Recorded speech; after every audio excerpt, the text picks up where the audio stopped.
बिस्मिल्लाहिर्रहमानिर्रहीम अस्सलाम वालेकुम वीवर्स। मैं इकबाल आरिफ नकवी और आप इकोनॉमिस्ट पॉइंट देख रहे हैं। डिस्गाइज्ड अनएम्प्लॉयमेंट, हिडन अनएम्प्लॉयमेंट या छुपी हुई बेरोजगारी ऐसी अनएम्प्लॉयमेंट या ऐसी बेरोजगारी है जिसमें कोई वर्कर या मुलाजिम जॉब पर तो होता है लेकिन उसकी आउटपुट या मार्जिनल प्रोडक्टिविटी जीरो होती है।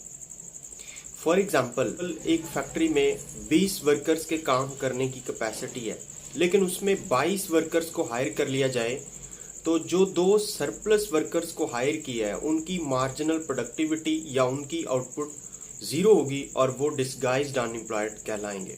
इसी तरह सेकंड एग्जांपल में, अगर एक पर्सन ग्रेड 16 में गवर्नमेंट मुलाजिम है, वो सैलरी भी लेता है लेकिन जिस पोस्ट पे जिस काम के लिए उसको हायर किया गया वो काम उसको नहीं आता, वो कर नहीं सकता, तो उसकी आउटपुट जीरो होगी या उसकी मार्जिनल प्रोडक्टिविटी जीरो होगी और वो डिस्गाइज्ड अनएम्प्लॉयड कहलाएगा। वीडियो अगर आपको अच्छी और इन्फॉर्मेटिव लगी है तो लाइक कीजिए, शेयर कीजिए और अगर आप हमारे चैनल पे नए हैं तो चैनल को सब्सक्राइब कीजिए।